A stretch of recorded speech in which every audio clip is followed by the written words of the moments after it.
काँग्रेसकडे 13 खासदार निवडून आलेले आहेत. तुझ्या मालकाकडे 2019 ला तुझा मालक तेव्हा मोदीजींबरोबर होता तेव्हा त्याचे 18 खासदार निवडून यायचे 22-23 वरून. आता उद्धव ठाकरेच्या उभाटाने 21 सीट लढवलेल्या आहेत आणि आले किती निवडून 9. म्हणजे हा काय स्ट्राईक रेट चांगला आहे. आणि त्या जे काही 9 खासदार निवडून आले त्याच्यामध्ये मूळ मतदार वोट बँक ज्याला म्हणतात ती उभाटाची तेवढी आहे. किती आहे? उद्धव ठाकरेंचा प्रत्येक खासदार हा अल्पसंख्याक मतांवर निवडून आलेला आहे. काँग्रेसच्या आमदारांनी त्याला मतदान दिलेलं आहे आणि म्हणून उद्धव ठाकरेचे 9 निवडून आलेले आहेत. काँग्रेसची अगर साथ नसती तर ह्याचे एक पण खासदार निवडून येऊ शकत नाही. मग कशाची दिवाळी साजरा करतोय, कशाला नाचून दाखवतोय? बेगानी शादी में अब्दुल्ला दिवाना जे काय आहे ना म्हणतात ना, हा उगाच गाड्या कुरवडत बसलेला आहे. शिंदे साहेबांनी 15 लढवले त्याच्यामध्ये 7 निवडून आलेले आहेत. म्हणजे स्ट्राईक रेट शिंदे साहेब एकनाथ शिंदेच्या शिवसेनेचा चांगला की ह्या उभाटाचा चांगला हे जनतेने ठरवावं. म्हणून उगाच आव आणू नका. तुमचा हाल झालेला आहे. उद्धव ठाकरेंचं तोंड काळे झालेलं आहे. महाविकास आघाडीमध्ये सर्वात मोठं नुकसान हे उद्धव ठाकरेंचं आहे. मी उद्धव ठाकरेला सांगेन मातोश्री सोड आणि 10 जनपदच्या बाहेर जाऊन वॉचमॅनची नोकरी कर. कारण का त्यांच्यामुळे तुझे 9 खासदार निवडून आलेले आहेत. म्हणून उगाच भारतीय जनता पक्ष आणि आदरणीय मोदीजी, आदरणीय आमचे देवेंद्र फडणवीस साहेब, अहो मोदीजींच्या नेतृत्वाखाली भारतीय जनता पक्षाचे जवळपास 250 खासदार तरी निवडून येतात एकट्याच्या ताकदीवर. ज्या काँग्रेसच्या तुम्ही बढाया मारताय त्यांचे फक्त 99 म्हणजे 100 खासदार पण निवडून आलेले नाही. आणि म्हणे सरकार बनवतो. सकाळी 90 मारल्यानंतरचा रात्रीचा इफेक्ट दिसतोय आणि म्हणूनच मोठे सरकार बनवण्याची भाषा होते. म्हणून आमच्या सगळ्या देवेंद्र फडणवीस साहेब आणि या सगळ्यांवर टीका करण्या अगोदर तुझ्या मालक जो काही काँग्रेसच्या कुबड्यांवर जिवंत आहे, काँग्रेसच्या सलाईंवर जो काही जिवंत आहे, काँग्रेसने ज्या दिवशी व्हेंटिलेटरची वायर खेचली तुझ्या मालकाच्या उभाटा पक्षाचा भावपूर्ण श्रद्धांजली होऊन जाईल अशी परिस्थिती तुझ्या लोकांची आहे.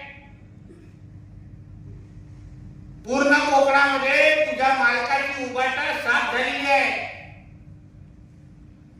राणे संपले. बोलणारे आता कुठे गेले? बिळात बसलेले आहेत. पालघरमध्ये तिथे आमच्या रोहित चव्हाण साहेबांच्या नेतृत्वाखाली भारतीय जनता पक्षाचा खासदार निवडून आलेला आहे. ठाण्यामध्ये आणि कल्याण डोंबिवलीमध्ये एकनाथ शिंदे साहेबांचे खासदार निवडून आलेले आहेत. या रायगडमध्ये आमचे सुनील तटकरे साहेब निवडून आलेले आहेत आणि तळ कोकणामध्ये आमचे राणे साहेब निवडून आलेले आहेत. तर कुठल्या बढाया मारताय तुम्ही? ना ठाणा राहिला, ना कल्याण डोंबिवली राहिलं, ना सिंधुदुर्ग राहिलं, जे ना संभाजीनगर राहिलं. हे ज्या जिथे मुंबईमध्ये ह्याचे खासदार निवडून आलेले आहेत. मी आपल्याला विनंती करतो मुद्दामून कोणाच्या विधानसभेतून निवडून जास्त मतदान झाले ह्याचं विश्लेषण पत्रकार म्हणून तुम्ही करा. उदाहरण अनिल देसाई जो खासदार म्हणून आता निवडून गेले त्याला सर्वात जास्त मतदान हे वर्षा गायकवाडच्या मतदारसंघातून झालेलं आहे, ज्या काँग्रेसच्या आमदार आहेत. म्हणजे ते मतदान नसतं तर अनिल देसाई तोंडावर आपटले असते. म्हणून संजय राजाराम राऊतला सांगे तुला निवडणुकीचं विश्लेषण करायचं आहे ना तर हे आमच्या सिंधुदुर्गामध्ये बस बाजूला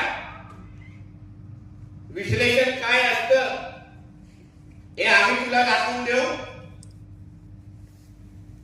तुझ्या मार्काच्या उभाटाला आम्ही लोकांनी कोकणातून हद्दपार करून टाकलेलं आहे अधिकृत. इकडच्या जनतेने तुम्हाला सपशेल नाकारलेला आहे. तुम्ही जेव्हा जेव्हा कोकणाच्या मुळावर विकासाच्या मुळावर आलेला आहात, जेव्हा जेव्हा आमच्याकडे प्रकल्प आले तेव्हा त्याचा विरोध करण्यासाठी तुम्ही जे पुढे आलेला आहात, त्या सगळ्या गोष्टीला इकडच्या जनतेने सपशेल नाकारलेला आहे. यापुढे आमच्या कोकणामध्ये, आमच्या सिंधुदुर्ग रत्नागिरीमध्ये रोजगार निर्मितीचे मोठ्या प्रमाणामध्ये प्रकल्प आणण्याची आमची तयारी आहे. सीवॉल सारखे प्रकल्प असेल, ग्रीन रिफायनरी असतील, हे सगळे प्रकल्प आता आमच्या कोकणामध्ये, आमच्या सिंधुदुर्ग रत्नागिरीमध्ये इथे उभे राहणार. आमची मुलं, तरुण तरुणी यांना गोवा राज्याकडे जायची गरज भासणार नाही, यांना मुंबई पुण्याकडे जायची गरज भासणार नाही. त्यांच्या गावामध्ये राहून हक्काच्या नोकऱ्या आमच्या मुलांना भेटणार. आता उद्धव ठाकरे आणि त्याच्या उबाटा नावाची काळी मांजर ही कायमस्वरूपी आमच्या कोकणातून हद्दपार झालेली आहे. आणि ज्या ताकदीने आम्हाला या जिल्ह्यामध्ये तिन्ही मतदारसंघामध्ये यश मिळालेलं आहे,